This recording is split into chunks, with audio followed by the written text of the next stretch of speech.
The all-new Fiesta has more toys, more luxury, and, well, more of everything. The updated Ford Fiesta has launched abroad, and our colleagues at Motor1 UK have already had a first crack at the new compact hatch. We'll have a full U.S spec review in the near future.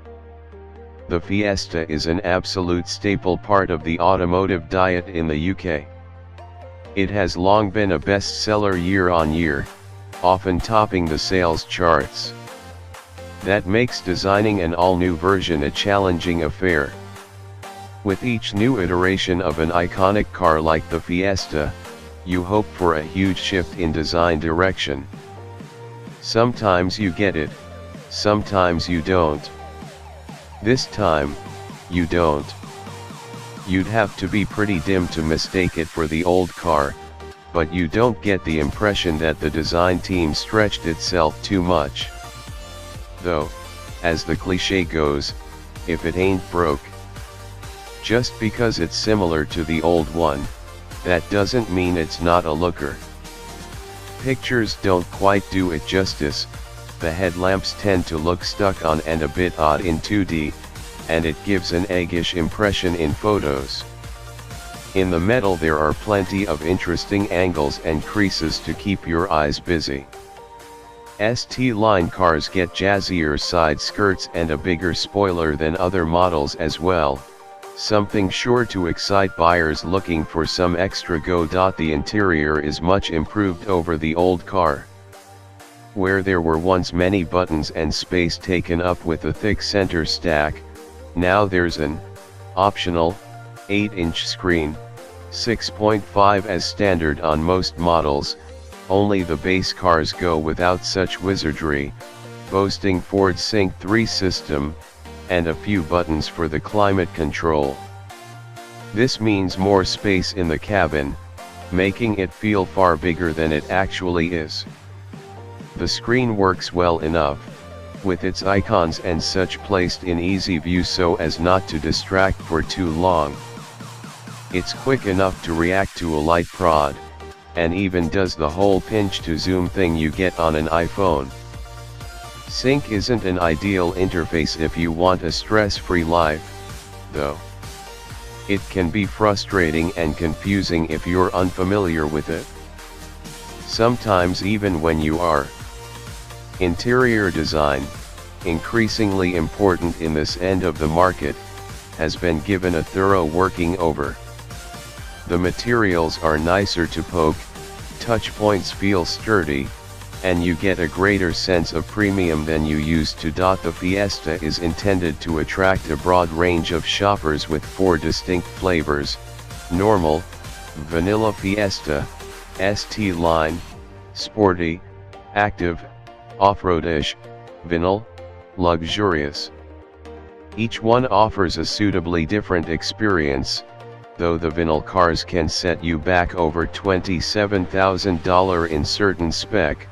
$27,000 for a leather-clad Fiesta seems a bit much, no.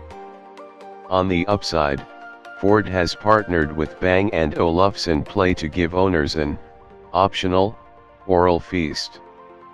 It was fitted on our test car and it was rather wonderful. The Fiesta is not without fault, though. The steering wheel is huge. A minor gripe, sure, but it feels needlessly wide for such a small car. Also, in the 3-door car, getting into the back is difficult. While the seats do slide forward, they don't go far enough to get bulky items onto the back seat easily. While there is space for adult-sized humans back there, the rear window and side windows are small and don't let much light in. It can get awful claustrophobic. Ford has a strong reputation for making its small cars hilarious fun to drive yet accessible too. The ST-line cars come with stiffer suspension to appeal to those who want a slice of boy racer in their lives. The good thing is it's not overly harsh or uncomfortable on nasty, rutted country roads, not unlike some of the U.K's backroads, yet it's stable and comfortable on the motorway, and offers more grip than you would possibly need if driven enthusiastically. Getting the steering right on a car like this is imperative, and mercifully Ford has managed to get the Fiesta set up bang on. It offers great feedback without being too heavy to use or over-assisted, as can be the case in some city cars. It's light for city work and pleasingly tactile out and about. The 1.0-liter turbocharged 3-cylinder EcoBoost engine is a perky little thing. Available with power outputs ranging from 99 HP all the way up to 136 HP, it's a remarkably impressive motor. It doesn't, according to official figures, drink too much fuel, yet offers decent in-gear power. No, it doesn't have the most torque in the world, but it never feels underpowered. Like we said, a remarkable motor. While a 0-62 mph time of 9.0 seconds can seem sluggish to some, it feels far more brisk than the numbers would lead you to believe.